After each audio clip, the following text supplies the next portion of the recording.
Oi peixes, bem-vindo à sua leitura. Aqui a gente vai ver a energia geral para um novo ano astrológico que começou agora no final de março com a entrada do Sol em Áries. Nós também vamos ver uma energia principal para cada trimestre e um conselho de como navegá-la da melhor maneira. Vamos começar aqui com o Animal Spirit, para a gente ver qual é a energia principal para o signo de peixes.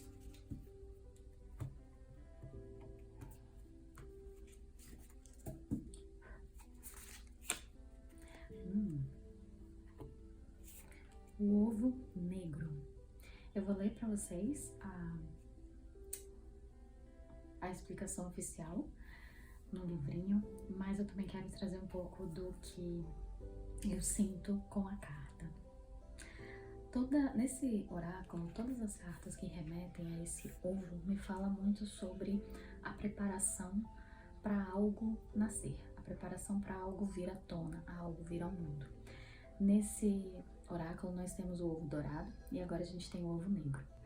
Aqui me fala muito sobre um poder, um conhecimento, uma característica que vocês adquirem depois de um processo de autoconhecimento muito profundo, que não se baseia apenas em ver o seu lado mais luz, mas também ver o seu lado mais sombra.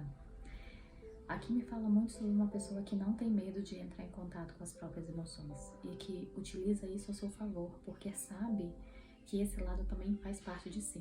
Então me diz que é um momento onde muito dessa energia, muito desse aprendizado e dessa autenticidade vai vir à tona.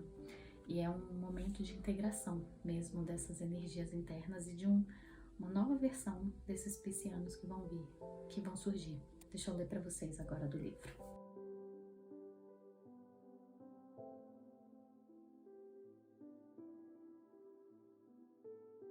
Nossa, achei essa leitura extremamente poderosa.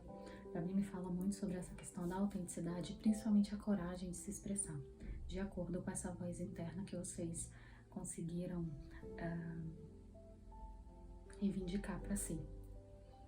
Vamos ver agora com o Lion de Anon, que é um oráculo de arquétipos, para a gente ver qual é a energia que vai auxiliar peixes durante esse aprendizado.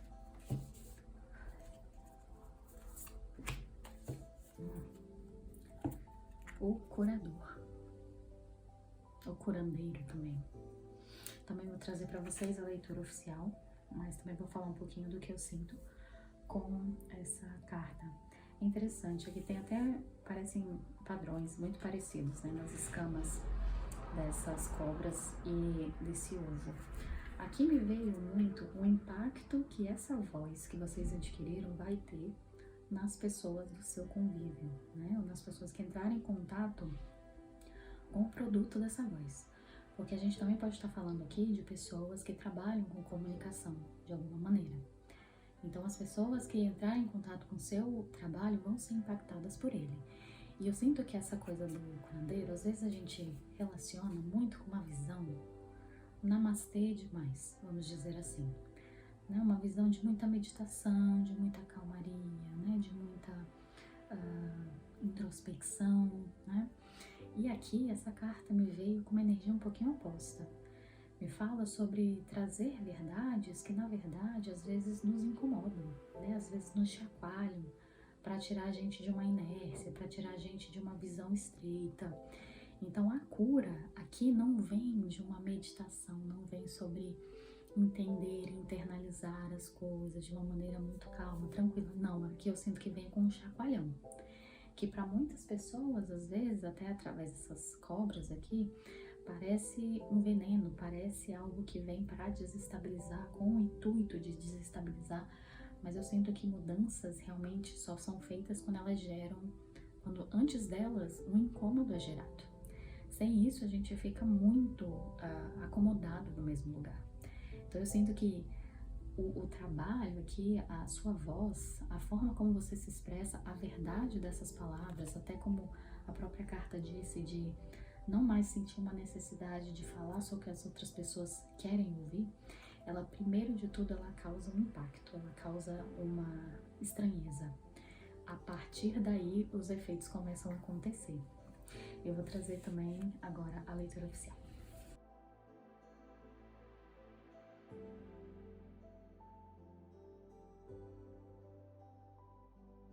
Tiveram duas coisas dessa leitura que me chamaram muita atenção. Uma é uma ideia de que o curador não é alguém que passou por uma situação difícil, foi machucado, se curou e agora virou um curandeiro. Não. Ele é, na verdade, uma pessoa que está sempre com a mente aberta e buscando dentro de si uma integração ainda maior, o que para mim remete muito a essa energia do lobo negro também. E a segunda foi uma relação com Quiron, que na mitologia é um centauro que foi ferido com uma flecha embebida em veneno mortal, mas ele mesmo, por ser um imortal, ele não podia morrer. E a ferida, por ser feita com um veneno mortal, também não se curava. Então ele viveu com uma dor constante, né, daquela ferida que nunca se fechava. E nas buscas dele para achar uma solução para esse mal que ele tinha, ele descobriu diversas formas de cura que acabaram auxiliando outras pessoas por onde ele passava. Ele nunca achou a solução para o problema dele, mas durante as buscas dele, ele acabou encontrando soluções para várias outras pessoas. E nessa mitologia, inclusive, Kira é considerado o pai da medicina justamente por isso. Então aqui me vem uma energia muito semelhante, né? Porque aqui não existe uma necessidade desse pisciano ser um porta-voz para ninguém. Você, na verdade, está numa busca completamente interna. Mas aquilo que você descobre acaba tendo impacto para outras pessoas. Vamos agora passar para o Moon Chayut, que é um tarô para a gente ver as energias de cada trimestre e também um conselho para navegar cada momento. Energia do primeiro trimestre, segundo, terceiro e quarto. Conselho para o primeiro trimestre, segundo, terceiro e quarto. No fundo do deck nós temos um 10 de paus invertido. 10 de paus é uma carta que sempre me fala sobre cansaço, sobre fardo, sobre estar carregando, às vezes, um fardo que não necessariamente é seu ou precisa ser carregado. Muito dessa busca que Peixes vai ter nesse próximo ciclo pode ser baseado numa sensação de estar preso em uma situação limitante ou com responsabilidades que não são suas ou com excesso de fardos mesmo. E aqui pode ser uma motivação para vocês saírem dessa posição. E uma forma é se conectando realmente com a sua própria verdade e indo atrás daquilo que faz sentido para você. Aqui também é uma carta que remete a pedir ajuda, se for possível também. Vamos ver a energia do primeiro trimestre. Divina Sabedoria. Já começa com... é um arcano específico desse tarô, mas eu considero um arcano maior, que fala muito sobre um auxílio, uma presença muito forte da espiritualidade. Aqui eu posso estar falando com pessoas que trabalham com a espiritualidade por causa dessa combinação de cartas. Então vocês têm isso muito forte dentro de vocês e é um ano para realmente explorar esse lado, ou se você já trabalha com isso, para isso ser potencializado. Mas no geral, aqui é um contato muito grande com a espiritualidade, seja de qual forma você pratique, ok? Então existe uma proteção aqui muito constante e um direcionamento realmente em busca desse propósito. Aqui chamou minha atenção, inclusive, essa representação aqui, que se eu não estiver errada, é o símbolo da medicina, se eu não me engano, que são essas cobras ao redor deste cetro. Eu acho que esse é o nome, espero não estar falando coisa errada. Então remete ainda muito a essa força de cura, tá? Então Isso aqui vai ser muito potencializado ao longo do ano, seja para vocês mesmos ou para esse trabalho que vocês podem estar performando. Qual a energia que acompanha neste momento? O julgamento. Me fala que é a conclusão de um ciclo de aprendizado muito grande. Aqui veio para mim, inclusive reforçando essa mensagem, para pessoas que trabalham especificamente com a espiritualidade ou trabalhos relacionados à cura. Existe aqui um momento de muita integração e de muito aprendizado relacionado ao alinhamento com esse propósito, tá? De trabalhar com isso, de trabalhar com essa espiritualidade. E aqui, inclusive, nesse primeiro trimestre, pode ter algum evento que seja um gatilho para isso acontecer, né? Algum contato, alguma mensagem, algo que chega até vocês para realmente dar uma impulsionada na direção desse trabalho e da integração dessa energia também. Deixa eu trazer aqui o Evidência da Luz pra gente entrar um pouquinho mais nessa energia e entender de qual área a gente tá falando.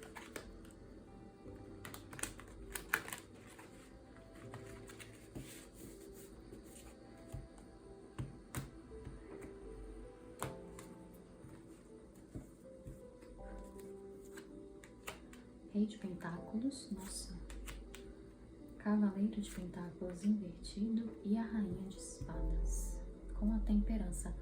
Tem muita cura envolvendo aqui, porque a Temperança me fala muito sobre isso também, mas essa primeira carta aqui me chamou muita atenção. O Rei de Pentáculos tem o toque de Midas, né? Aquilo que ele toca vira ouro. Então, existe aqui um lugar extremamente próspero de trabalho, de fonte de renda para vocês, quem for se dedicar especificamente para a espiritualidade. Essas duas cartas vêm para mim como um pouco de alerta, que elas vieram na posição invertida. Então, o Cavaleiro de Pentáculos invertido me fala assim, tomar cuidado para não pegar atalhos. Realmente é a sua dedicação, é o passo a passo que vai construir esse legado e essa posição em que chega o Rei de Pentáculos. Então, confie no processo, não tente apressar demais as coisas. E a Rainha de Espadas me fala assim, muito sobre você se enaltecer demais, até numa tentativa de vender seu próprio trabalho. Deixe o trabalho falar por si. Aqui é a mensagem que complementa essa energia. E novamente, vem a Temperança reforçando essa questão da cura, mas também reforçando a questão da paciência. Principalmente quando vem a Temperança e o Cavaleiro de Pentáculos juntos. Então, ao invés de focar tanto em resultados ou nos ganhos materiais que isso vai vir, já tem uma bênção aqui em relação a isso. Foque no trabalho em si, foque nessa integração, foque em olhar mais para dentro. E esses resultados vão acabar vindo por si só também. Vamos passar agora para o segundo trimestre. A Lua invertida e o 5 de Espadas. A Lua invertida me fala muito de uma mente intuitiva, que tem muito contato com essa voz interior, mas por algum motivo essa voz está abafada. Ou você não está escutando essa voz interior, ou não está acreditando nela, tá? Pode ter algum tipo de confusão, como se uma situação estivesse encoberta por um véu. E a energia que acompanha é o 5 de Espadas, que é uma carta que me fala muito sobre conflito mental mesmo. É quando a gente olha para uma situação e a gente fica imaginando saídas para cenários negativos, né? Então, a gente começa a pensar em um monte de cenário catastrófico e ficar imaginando como é que eu sairia deles. E a gente faz isso e às vezes conta pra gente mesmo que a gente tá só sendo atento, a gente está sendo precavido, né? A gente está sendo observador e a gente está se preparando para qualquer eventualidade. Mas muitas vezes você está pensando e gastando sua energia, inventando esses cenários que talvez nunca cheguem a acontecer e que são, na verdade, fruto de um pessimismo mesmo, de não estar acreditando no seu momento, de não estar acreditando nessa voz interna. Então essa carta ela me reforça que existe muito mais, não existe nenhum inimigo para sua situação nesse momento, mas muito mais a sua mente tentando colocar certos empecilhos para você seguir em frente. Deixa eu trazer mais uma cartinha aqui pra gente aprofundar essa energia.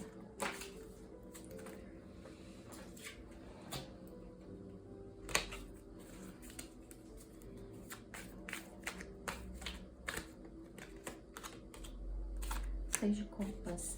Seis de Copas me fala muito sobre idealização, sobre um sonho, sobre quase que uma utopia, uma forma que a gente gostaria que as coisas acontecessem, que normalmente beira um ideal, né? Um ideal quase inatingível. Aqui pode existir uma frustração porque as coisas podem não estar acontecendo de acordo com esse mapa que você traçou na sua mente. Mas só porque não estão seguindo esse mapa não quer dizer que estão dando certo, tá? Aqui novamente vem um cuidado com excesso de trabalho, com fardos, vem o 10 de paus novamente, que é essa mesma carta aqui. Então tem que ter um pouquinho de cuidado aqui com esse foco excessivo na matéria e também pedir ajuda para pessoas que você confia também, seja para lidar com alguma carga de trabalho, né? Seja para lidar com alguma questão emocional também. Vamos passar para o terceiro trimestre. A energia principal, 3 de pentáculos invertido, junto com o 5 de copas. 3 de pentáculos invertido me fala muito sobre uma necessidade excessiva de controle das situações, justamente no intuito de você não ter muitas surpresas no caminho. Então, para mim, é um reflexo direto dessa conversa que a gente estava tendo aqui no segundo trimestre. E aqui, quando você tenta controlar demais, e aqui pode vir como um mecanismo de defesa, né, para esse novo caminho ou fora desse mapa, né, que você tinha traçado, isso vem como um mecanismo de defesa o excesso de controle, porque assim você se sente um pouco menos inseguro, né, já que as coisas estão vindo um pouco fora daquilo que você planejou inicialmente. Quando você tenta controlar demais, você impede o fluxo natural das coisas também. E isso aqui é justamente o que essa leitura não está pedindo de você. Aqui pede muito mais para você confiar no passo, no trabalho, no processo e não tentar ficar mensurando cada informação do caminho, tá? Aqui me fala, com o 5 de copas, de certas situações do passado que podem estar virando como se fosse um diabinho aqui no ouvido, né? Falando sobre tudo que pode dar errado. Essa sensação que a gente teve aqui. E aqui me pede uma mudança de perspectiva e de mentalidade de acordo com essas coisas do passado. As experiências que você teve te trouxeram até aqui, né? E porque de repente você tomou uma decisão que não foi a mais acertada no passado, não quer dizer que ela vai se repetir. Muito pelo contrário. Agora você tem até mais conhecimento ainda para tomar um caminho diferente. Então eu sinto que é o momento para você até olhar para essas situações do passado que podem ter sido desafiadoras ou que podem ter tido um resultado que não foi o que você esperava e que também contribuem para esse medo, e olhar para elas com muito carinho, com o olhar de o que eu posso ressignificar sobre isso que eu vivi também. E eu acho que essa energia que vai ajudar vocês a não serem tão controladores nesse caminho, seguindo em frente. No quarto trimestre, a energia principal, temperança novamente invertida, junto com o sol. Eu acho interessante a gente finalizar com a temperança invertida, sendo que é uma carta que fala sobre paciência, é uma carta que fala sobre cura também, e toda a nossa leitura foi muito pautada nisso. Aqui pode me falar que o seu foco pode estar um pouquinho desviado da sua missão inicial. E lembra que a nossa missão inicial sempre foi a sua própria cura, né? A sua própria profundidade, você entender, integrar mais sobre si e como isso depois reflete nos outros. Isso aqui no final pode ficar um pouco em segundo plano, porque você pode estar focado demais em questões materiais, em retornos, ou aquilo que você queria que estava investindo em trabalho pode não estar dando o retorno esperado, que novamente não quer dizer que não esteja dando retorno. E aqui me diz para você voltar para o centro, voltar para o início, voltar para aquilo que te motivou a entrar nesse caminho para começo de conversa. E vem a carta do Sol também com um fechamento de que este propósito inicial foi sim atingido. E se a gente estava falando aqui de um caminho para você integrar mais sobre si mesmo, curar suas próprias questões, até se livrando um pouco do ego, né, de se intitular um curador, se intitular alguém que passou por situações tais, e na verdade o grande presente de tudo é o conhecimento sobre si mesmo. Você atingiu isso aqui no final, tá? Então a gente finaliza o ano com um chamado para retornar a essa origem, para retornar ao seu propósito e não focar demais nas questões materiais. Aqui foi uma leitura extremamente espiritualizada. Eu sinto que eu tô falando com pessoas que podem estar trabalhando com isso ou que tenham esse lado da cura e da espiritualidade muito fortes dentro de si, tá? E aqui a gente falou muito sobre alinhamento com o seu propósito, ok? Peixes, essa foi a sua leitura, eu espero que tenha contribuído com o seu momento. Se você curtiu, deixa um like, deixa um comentário, que eu leio todos os comentários. Um beijo e até a próxima!